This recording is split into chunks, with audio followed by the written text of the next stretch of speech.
By Sarah Wu Ottawa, Reuters. Hong Kongers in Canada are banding together to help the latest wave of immigrants fleeing Beijing's tightening grip on their city.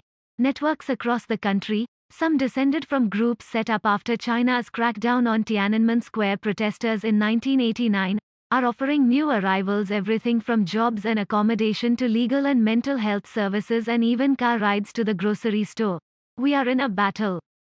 These are my comrades, people who share the same values, one 38-year-old who asked to be identified only as Ho told Reuters. Who is going to provide that helping hand if I'm not going to? Ho runs a cooking school near Toronto, and said he hired a former aide to a Hong Kong Democratic politician to promote his business online, and recently took on a new kitchen assistant who took part in the city's 2019 pro-democracy protests. Ho, who came to Canada as a teenager before Britain handed Hong Kong back to China in 1997, is just one person helping the network of support groups that have been formed in Toronto, Vancouver, Calgary and Edmonton in the past 2 years. Immigrants looking after each other is not unique. But people in Canada, which has one of the world's biggest overseas concentrations of people from Hong Kong, told Reuters the situation is urgent because many of the people they are seeking to help fear they will be arrested for taking part in past protests and may not be able to afford professional help to resettle overseas. It's my natural duty, said Ho, who asked not to be identified by his full name, and did not name his new employees, for fear of problems with Hong Kong authorities. If I was in Hong Kong, I would be in a desperate position. If there was a helping hand, I would hold on to it. Beijing imposed a sweeping national security law on Hong Kong a year ago, outlawing a wide range of political activities and effectively putting an end to public protests. Many pro-democracy activists and politicians, including prominent Beijing critics Joshua Wong and Jimmy Lai, have been arrested under the new law or for protest-related offences. Many people have already left the territory. The Hong Kong government and China say the law was necessary to restore stability after the sometimes violent protests of 2019, and that it preserves freedoms guaranteed by Beijing after Britain handed Hong Kong back to China. The Hong Kong National Security Law upholds the rights and freedoms of Hong Kong people, said a spokesperson for Hong Kong's Security Bureau. Any law enforcement actions taken by Hong Kong law enforcement agencies are based on evidence, strictly according to the law, for the acts of the persons or entities concerned. Canadian parents. Britain and Canada are two of the most popular destinations for people leaving Hong Kong after the imposition of the national security law.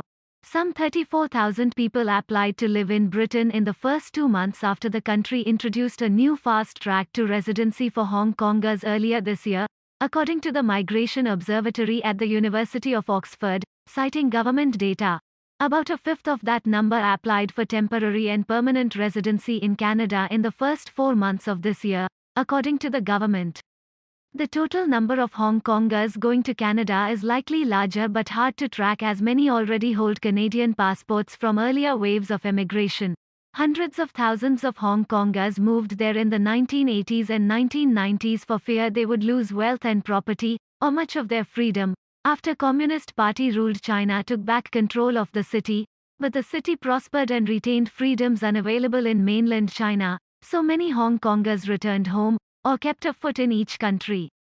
The latest wave of emigration looks more likely to be permanent, as China stamps its authority on Hong Kong. Canada loosened its restrictions on admitting Hong Kongers after the imposition of the national security law last year. It set up a new work visa program aimed chiefly at young Hong Kongers with a degree or diploma from a post-secondary institution in the last 5 years, along with 2 pathways to permanent residency for Hong Kongers in Canada who have recently worked or completed post-secondary studies in the country. The new coronavirus has complicated matters for new arrivals. Under Canada's latest travel restrictions, even those who have obtained permission to live and work in Canada through the new program are only allowed to enter the country if they have a job offer. That is where the support network comes in. The Toronto Hong Kong Parent Group has so far assisted 40 people, half of whom have already received 3-year permits, according to Eric Lee, co-founder of the group and former president of the Canada-Hong Kong Link, a rights advocacy organization established in 1997. Lee said the group has encouraged 20 employers to offer jobs to people arriving from Hong Kong. including Ho's Cooking School, restaurants, a construction company, a travel agency, and a family who hired a Cantonese tutor for their children. The Toronto group also has interpreters, lawyers, and psychotherapists on hand to help new arrivals and has 10 rooms it can provide as free, temporary accommodation. The rooms are in the members' or their friends' homes. Volunteers in Calgary said they have helped at least 29 asylum seekers, picking many up from the airport and driving them to doctors' offices, grocery stores, and banks. Stepping Stone Canada has long had one of the largest populations of overseas Hong Kongers, some of whom came together in 2019 to hold rallies in solidarity with the protests back home. Many of the new groups can trace their roots to activist organizations that formed in response to Beijing's crackdown on pro-democracy protesters in and around Tiananmen Square in 1989, or the 1997 handover.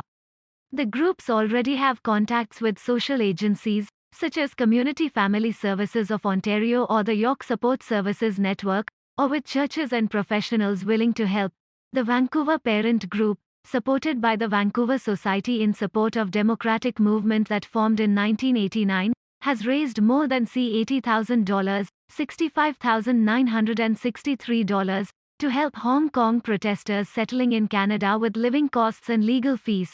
Vancouver parents show new arrivals how to navigate public transport or get a library card, and organize donations of winter clothing or kitchenware, according to Ken Tung, one of the volunteers.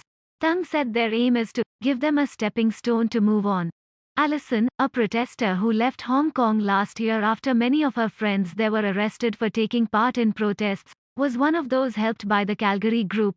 Along with a few other new arrivals, she launched the Soteria Institute, named after the Greek goddess of safety and salvation, to offer free, weekly, online English lessons, resume writing workshops, and emotional support. We understand what they're experiencing, said Allison, who asked to be identified by only one name. We try to use our experience to help out more Hong Kong exiles. Reporting by Sarah Wu in Ottawa. Editing by Marius Zaharia and Bill Rigby.